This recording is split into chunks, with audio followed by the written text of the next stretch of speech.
టాటరా classic retinol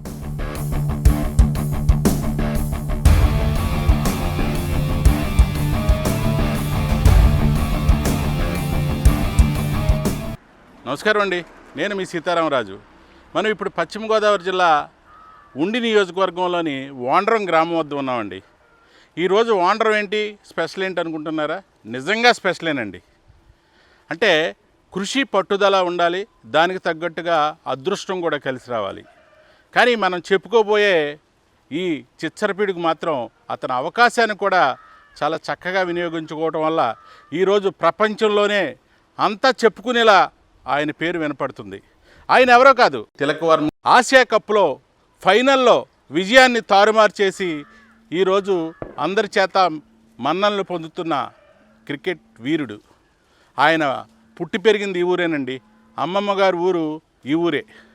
అసలు ఈ ఊరిలో చిన్నతనంలో బాల్యం ఎలా గడిచింది, ఆయన చిన్నప్పటి నుంచి ఎలా ఉండేవారు, ఈ విశేషాలన్నీ కూడా ఈ ఊరిలో వాళ్ళ అమ్మమ్మ గారి ఇంటికి వెళ్ళి విశేషాలు తెలుసుకునే ప్రయత్నం చేద్దాం.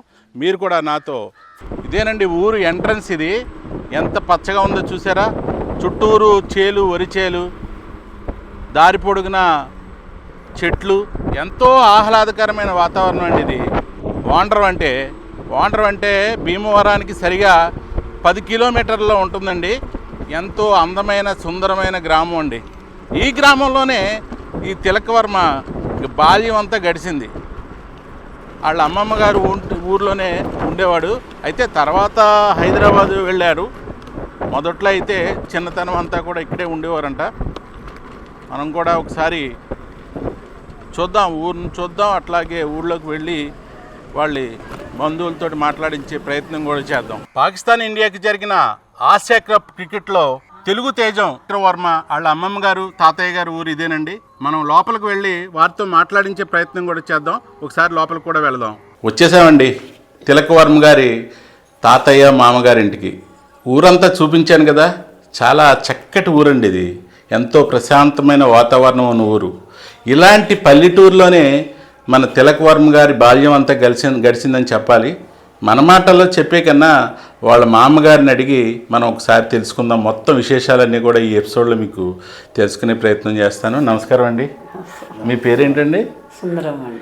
ఇంటి పేరండి? భూపతిరాజు సుందరమ్మ గారు. మీ పేరండి? భూపతిరాజు సుబ్బరాజు గారు. ఏంటండి ఇప్పుడు మీకు ఈ తిలక్ వర్మ అనేవాడు మీ పాప గారు, ఒక పాప, మీకు ఎంతమంది అండి పిల్లలు? పాపలండి నాకు. పెద్ద పాప గారు, చిన్న అబ్బాయి తిలక్ వర్మ. ఓకే. అంటే మొదట్లో అంటే మీ పాపగారు అత్తూరు ఏ ఊరండి? అత్తూరు హైదరాబాదేనండి. ఆయన ఏం చేస్తారండి? ఆయన బిహెచ్ఎల్లో చేస్తారు. బిహెచ్ఎల్లో ఎంప్లాయ్ అండి. అంటే తిలక్ వర్మ పుట్టడం అన్నీ కూడా ఇక్కడే కదా? ఎంతవరకు అంటే పుట్టిన తర్వాత సాధారణంగా మనవల్లో కూడా పిల్లల్లో పెద్దోడు ఒకలా ఉంటాడు, చిన్నోడు ఒకలా ఉంటాడు. మీ పాపగారికి ఎంతమంది పిల్లలు? 2 మగ పిల్లలు. ఇవి తిలక్ వర్మ ఎన్నోవాడండి? చిన్నోడు. చిన్నోడికి పెద్దోడికి ఎట్లా ఉండేదండి? ఎవరు యాక్టివ్గా ఉండేవారు? చిన్నోడు కొంచెం ఎప్పుడు చిన్నప్పటి నుంచి కొంచెం యాక్టివ్గానే ఉంటాడు తిలక్ వర్మ. పెద్ద పెద్దోడేమో కొంచెం మన పెద్దోడు తరహాకి సైలెంట్ గా తెలియండి. మనం ప్రతి ఇంట్లో కూడా పెద్దోళ్ళు కొంచెం స్లోగా ఉంటారు, చిన్నోళ్ళు చాలా యాక్టివ్గా ఉంటారు. ఇక్కడ ఎంతకాలం బాల్యం అంత గడిచిందంటారు? ఇక్కడ మామూలుగా పుట్టినప్పుడు ఊరికే 4-5 ఏళ్ళు ఎంత ఉండేవారండి. తర్వాత వెళ్ళిపోయేవారు. వాళ్ళ నాన్న జాబ్ గురించి అదేలేండి. అప్పుడప్పుడు కదా, అప్పుడప్పుడు వేసవకాలం సెలవులకి వచ్చేవాడు. తర్వాత ఏమో దసరాకని వచ్చి అప్పుడు 4 రోజులు అయ్యి ఉండి వెళ్ళేవారు. అదేనండి. వచ్చినప్పుడు ఇక్కడ ఫ్రెండ్స్ తోటి బాగుండేవారండి? తక్కువ. ఇంట్లోనే అటు ఇటు ఆడతానే ఊళ్ళో. అప్పుడు కూడా క్రికెట్ ఆడేవాడా? అప్పుడు కాకుండా కొంచెం ఎదిగాక ఆడేవాడు. ఆ కూడా వచ్చినప్పుడు బ్యాట్లు బాల్ తెచ్చుకున్నారు. హైదరాబాద్ తెచ్చుకున్నారు. అన్నదమ్ములు ఇద్దరు ఏదో బయటకు వెళ్ళరు కదండి, ఆ ఇంట్లోనే అటు ఇటు ఆడుకుంటే రోడ్డు మీద ఆడుకుంటే ఇక్కడే అంతా కూడా. అంతేగాని బయటకు వెళ్ళటం అవి ఉండదు. పిల్లలు ఉండేది కాదు. చుట్టాలు ఇళ్ళకి వెళ్ళటం, తక్కువ. ఫ్రెండ్స్ తో గడపడం కానీ. ఇక్కడ అసలు ఫ్రెండ్స్ అనేది లేదు, వాళ్ళకి తెలియదు. హైదరాబాద్ లో ఉండటం వల్ల హైదరాబాద్ లోనే గడిచింది. హైదరాబాదులో కూడా అక్కడ చదువుకున్నట్టున్నాడండి. అక్కడే చదువుకున్నట్టున్నాడు. ఫస్ట్ లో బిహెచ్ఎల్ స్కూలేనండి. బిహెచ్ఎల్ స్కూల్. ఆ స్కూల్లోనే ఇంకా స్కూల్ అయిపోయాక ఆడుకుంటారు కదా. అదేనండి. అప్పుడేమో బ్యాట్ అయి పట్టుకుని ఆడుకునేవాడు.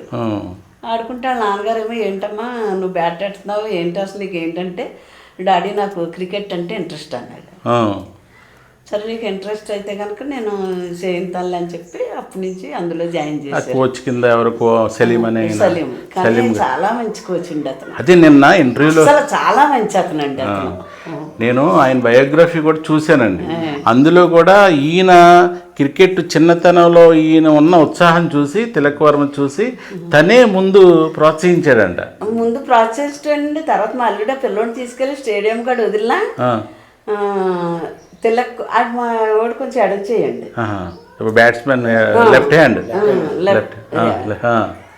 తిలక్ వర్మ ఎప్పటికైనా సరే పైకి వస్తాండి పైకి తీసుకొస్తాను అన్నాడు అని అప్పుడే అన్నాడండి అతను. అదే చాలా వరకు పొద్దున తెల్లవారు నిద్ర ఉండేది కాదంట. బండి మీద తీసుకెళ్తా ఉంటే బండి మీద అదర్ పడుకునేవాడు అంట. అదంతా కూడా నేను దీంట్లో చూశాను. వాస్తవంగా చెప్తా ఉంటేని నాన్నగారేనండి ఫస్ట్ నుంచి కూడా పాపం తెల్లారుజాము 4 లేకటం అలవాటు ఆయనకి. లేచి పిల్లల్ని స్టేడియం కూడా తీసుకెళ్ళి దింపి వచ్చి మళ్ళీ అది అయిపోయాక మళ్ళీ వెళ్ళి తీసుకొచ్చి డ్యూటీకి వెళ్తే అలా చేసుకున్నారు. చాలా కష్టపడ్డారు. ఆ కష్టం ఈ రోజు కనిపిస్తున్నది చూసారా. కష్టపడిన దానికి కొడుకు ఫలితం ఉందండి అలా. అంతే కదండి. మరి ఇప్పుడు ఏదో అంటారు ఒక సామెత ఉంది, పుత్రోత్సాహము తండ్రికి అని. ఇప్పుడు ఎవరైనా పిల్లలు పైకి ఎదిగితేనే కదా తండ్రికి ఆనందం. నిజంగా ఆయన చిన్న ఎంప్లాయ్ అండి, చిన్న ఎంప్లాయ్ ఈ రోజు ఈ స్థాయికి వచ్చాడంటే చాలా గ్రేట్.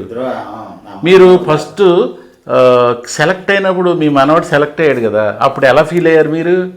ఏమో చిన్నప్పుడు ఇలా ఆడతాడు బ్యాట్ అనుకుని అలాగా ఉడ్లోకి వస్తాడా ఏంటి బాగా అడిగేమో అదంటే పిచ్చ బాగా ఆడుతున్నాడు అనుకునేవాడు. అంతే అంతే తప్ప ఇంత గొప్పవాడు అవుతాడని నేను అనుకోలేదు మీరు. కానీ మీరు ఎప్పుడన్నా క్రికెట్ మ్యాచ్లు వచ్చినప్పుడు తిలక్ వర్మ చూస్తూ ఉంటారు టీవీలో ఆయన మ్యాచ్ ఉన్నప్పుడు? ఆడ మ్యాచ్ ఉన్నప్పుడు ఫస్ట్ లో అయితే ఆడు బ్యాటింగ్ అయితే కూర్చుంటా, ఆడు బ్యాటింగ్ అయి పడుకుంటా. Okay, very good. మొన్నటి వాటికి ఫైనల్ కదండి కూర్చుని ఉన్నా. సుబ్బరాజు గారు మరి సుబ్బరాజు గారు పడుకుంటారు తెలియదు కొద్దిగా తెలియదు, క్రికెట్ తెలియదు, ఇంట్రెస్ట్ లేదు అంత తెలీదు.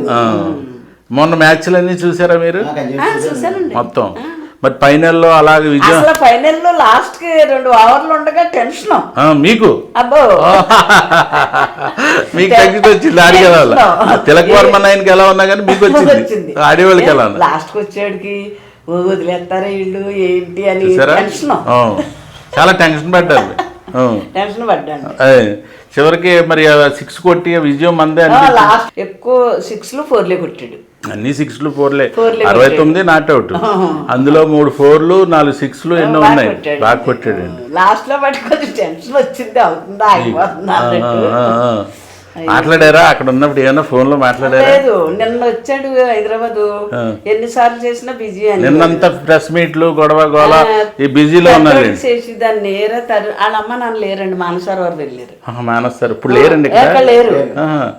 ఆ పెద్దోడు పోసి రే తమ్ముడు ఇంటికాడికి ఒకసారి చేయరా అంటే అమ్మమ్మ ఇలా వస్తున్నాడు అలా వెళ్ళిపోతున్నాడు, ఇలా వస్తున్నాడు అలా వెళ్ళిపోతున్నాడు అనేవాడు.